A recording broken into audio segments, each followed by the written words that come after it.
Picture a skull built almost entirely of holes, gaps where bone should be, a jaw hinged for a bite far wider than it should be physically able to open, and rows of curved, serrated teeth angled backward like a row of steak knives. This is not damage. This is not decay. This is design. 150 million years of evolution engineered for one purpose: to kill efficiently. This is the skull of Allosaurus. Today, we are digging into the complete story of the Jurassic's most successful predator, not just its anatomy, but the bitter scientific rivalry that first gave it a name, the mass grave that has puzzled paleontologists for nearly a century, the individual dinosaur whose broken bones tell us how it actually lived and died, and the multi-million-dollar auctions that have turned this predator into one of the most expensive fossils on Earth. This is the complete story of Allosaurus. The name Allosaurus comes from the Greek allos, meaning different or strange, and sauros, meaning lizard. When it was first described, its vertebrae looked unlike anything scientists had seen before, different enough that its discoverer felt the animal deserved a name built around that very strangeness. Allosaurus lived during the late Jurassic period, roughly between 155 and 145 million years ago, millions of years before Tyrannosaurus rex would ever exist. It prowled the floodplains and forests of what is now the western United States in a landscape we now call the Morrison Formation, stretching across present-day Wyoming, Colorado, Utah, and beyond. An adult Allosaurus averaged around 8.5 meters, roughly 28 feet in length, though fragmentary remains suggest some individuals may have grown even larger.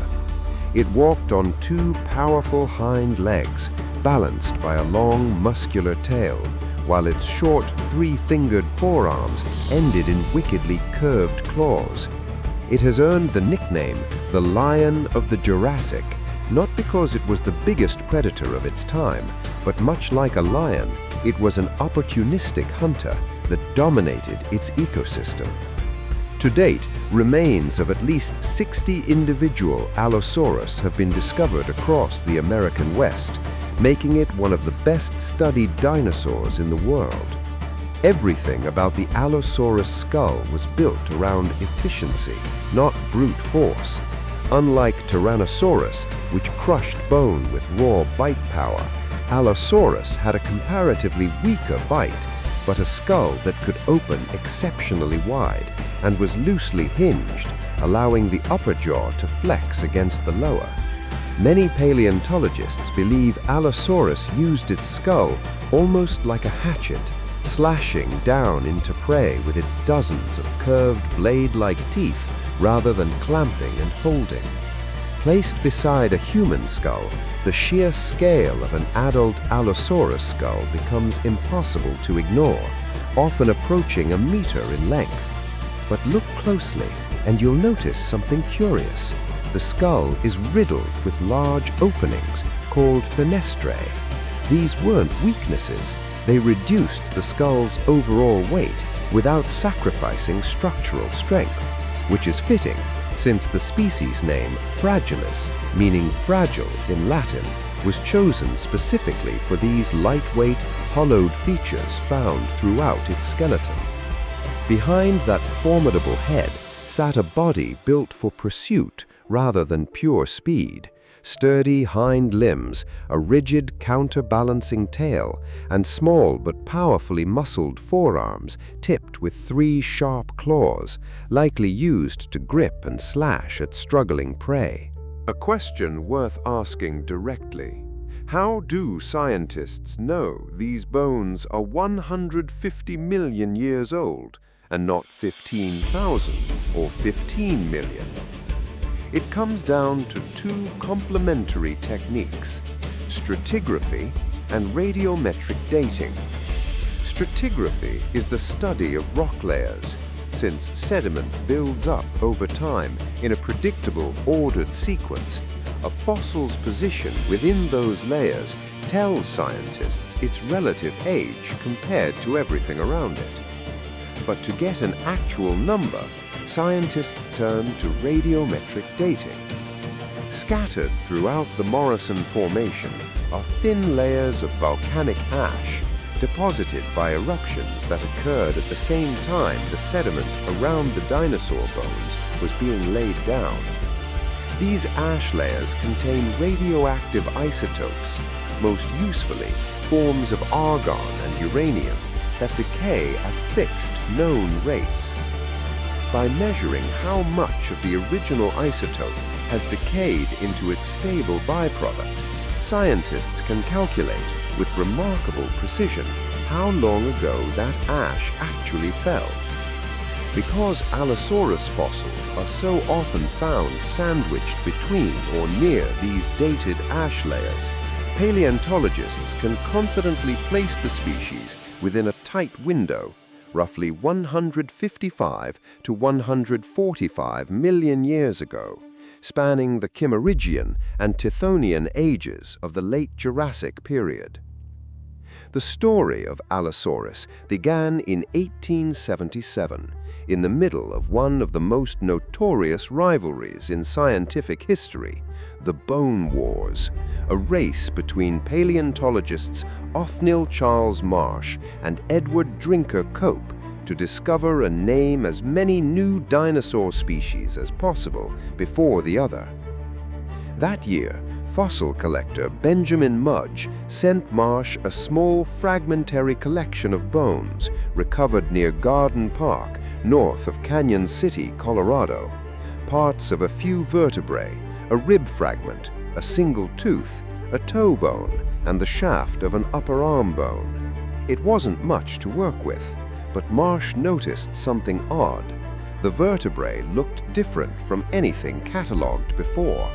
He named the new genus Allosaurus and gave the type species the name Allosaurus fragilis. The story didn't end there. In 1883, when work resumed at the same quarry, fossil hunter M.P. Felch uncovered a far more complete Allosaurus skeleton, along with several partial individuals, finally giving scientists a real look at the animal behind those first fragmentary bones. Around the same time, one of Cope's own collectors, H.F. Hubble, found another significant specimen, though its true importance wasn't fully recognized until decades later, when Smithsonian paleontologist Charles Gilmore formally described it in 1920, long after both Marsh and Cope had died. Allosaurus wasn't a picky eater. As an opportunistic apex predator, it hunted and scavenged whatever the late Jurassic landscape offered. Smaller ornithischians like Camptosaurus, and when the opportunity or necessity arose, animals many times its own size. Armored Stegosaurus, and even young or vulnerable long-necked sauropods like Apatosaurus. That last claim isn't guesswork. Paleontologists have found direct physical evidence of these encounters turning deadly for both sides. A fossilized Stegosaurus tail plate has been discovered with a semicircular bite wound matching the size and spacing of Allosaurus teeth.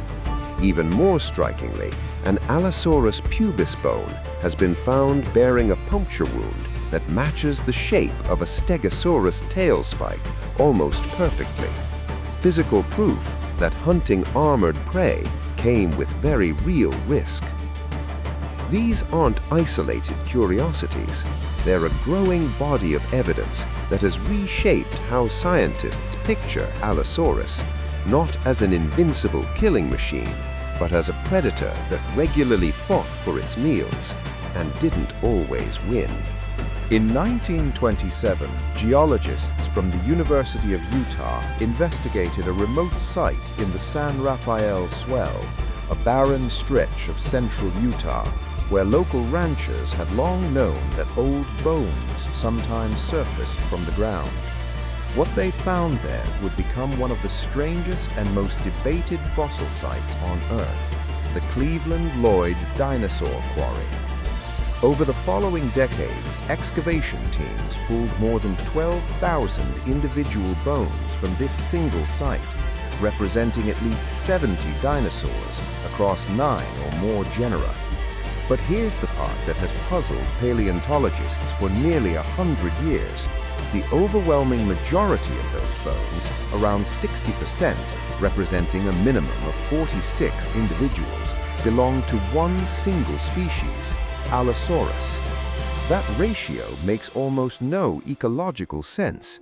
In a healthy ecosystem, predators should always be vastly outnumbered by prey. At Cleveland-Lloyd, it's nearly the opposite, a predator-to-prey ratio of roughly 3 to 1. So what happened here? The leading theory for decades was a predator trap, the idea that a seasonal muddy pond, perhaps baited by the carcass of a struggling herbivore, drew in scavenging Allosaurus one after another, each becoming stuck in the mud while investigating the last. Other researchers have proposed drought, contaminated water or algae-choked water, or even bones simply accumulating after being washed downstream by floods. Recent geochemical studies have added new pieces to the puzzle, but as of today, no single explanation has been proven. Utah's state fossil, fittingly, is Allosaurus, largely thanks to this one extraordinary, unsolved site. Not every great Allosaurus discovery is a mystery of numbers. Sometimes a single skeleton can tell an entire life story. In 1991, Swiss paleontologist Cipher discovered a remarkably complete Allosaurus skeleton near the town of Shell, Wyoming, in the Bighorn Basin.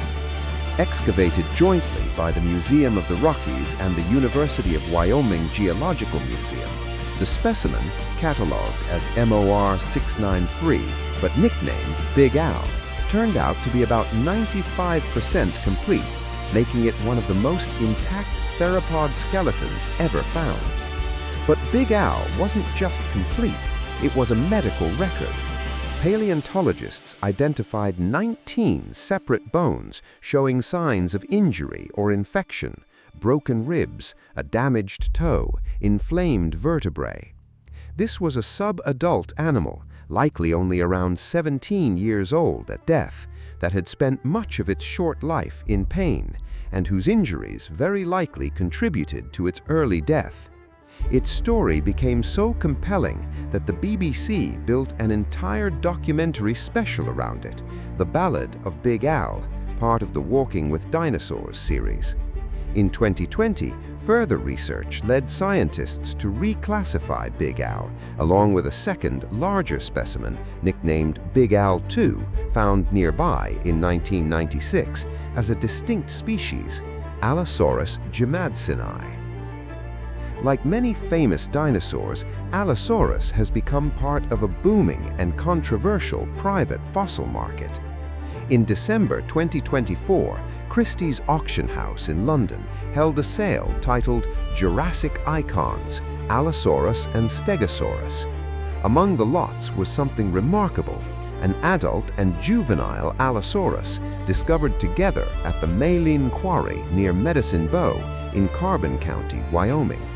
Because the two skeletons were found close together, some paleontologists have pointed to the pairing as new evidence supporting a long-debated idea that Allosaurus, at least during parts of its life, may have lived in family groups rather than as strict solitary hunters.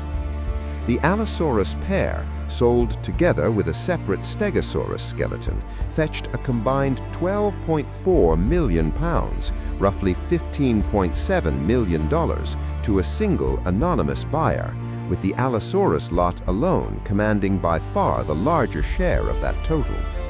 This wasn't its first headline-making sale. Back in 2010, Sotheby's Paris auctioned a complete Allosaurus skeleton for more than €1.29 million to a European collector, It's now displayed on the Novartis corporate campus in Basel, Switzerland. Sales like these routinely reignite the same debate that follows every major fossil auction. Once a scientifically significant specimen disappears into private hands, does it become permanently out of reach for future research? Long before a skeleton like Big Al or the Christie's Allosaurus pair ever reaches a gallery floor, it passes through months, sometimes years, of painstaking preparation. Technicians use pneumatic air scribes, fine dental picks, and soft brushes to remove the surrounding rock matrix millimeter by millimeter, careful never to damage bone that has survived undisturbed for roughly 150 million years. Modern preparation labs also rely on CT scanning and high-resolution imaging to study internal bone structure without ever touching a blade to it, allowing researchers to study injuries, growth patterns, and even signs of disease, exactly like the pathologies discovered on Big Al, without risking the fossil itself. When a completed Allosaurus mount is finally raised into position, jaws open, head lowered mid-stride, the effect is unmistakable. Standing beneath one, it's easy to imagine exactly why this animal so thoroughly dominated its Jurassic ecosystem for millions of years.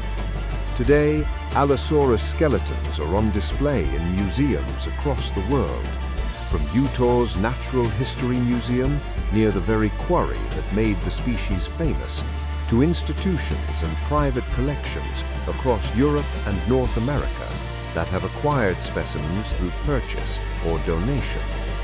Each mount tells the same underlying story in a slightly different way, of a predator perfectly adapted to its world, frozen forever mid-hunt. Even after nearly 150 years of study, Allosaurus taxonomy is far from settled. During the frenzy of the Bone Wars, fragmentary Allosaurus-like remains were repeatedly given entirely separate names: Creosaurus, Labrasaurus, Antrodemus, and Epanterius among them, as rival paleontologists rushed to claim new species before their competitors could. Over the following century, most of these were eventually folded back into Allosaurus, as scientists realized they represented the same or closely related animals. But the debate hasn't disappeared, it's simply evolved. In 2020, researchers formally split the genus, recognizing Big Al and Big Al II as a distinct earlier species, Allosaurus jim-madsoni, separate from the classic Allosaurus fragilis, known from later Morrison Formation rock layers. Meanwhile, some giant fragmentary specimens, including the material originally named Epanterius, remain a point of ongoing disagreement. Are they simply unusually large individuals of Allosaurus fragilis, or evidence of a third, still unnamed giant species? Layered on top of that is the question raised by sites like Cleveland-Lloyd and the paired skeletons sold at Christie's. Was Allosaurus truly a lone hunter, as long assumed, or did it show more social behavior than anyone expected? Neither question has a final answer yet, and that's exactly what keeps paleontologists returning to the Morrison Formation year after year. Allosaurus didn't need to be the largest predator in history to earn its place as one of the most important dinosaurs ever discovered. It was fast, it was common, it was dangerous, and thanks to specimens like Big Al and mysteries like Cleveland-Lloyd, it may be one of the best understood predators of the entire Mesozoic era. From a handful of broken bones sent to a Yale paleontologist in 1877, to a graveyard of at least 46 individuals still being studied in the Utah desert, to a $15.7 million auction in London in 2024, the story of Allosaurus is still being written, one fossil at a time. If you enjoyed digging into the real science, the real people, and the real controversies behind Allosaurus, make sure to hit that subscribe button, because we uncover a new fossil story like this every single week. Drop a comment below. Do you think Allosaurus hunted in packs, or was it really a lone predator? Let's debate it down there. And if you want to see more deep dives like this one into famous named specimens, record-breaking fossil auctions, and the scientists still racing to piece together prehistoric life, hit that like button, and I'll see you in the next one.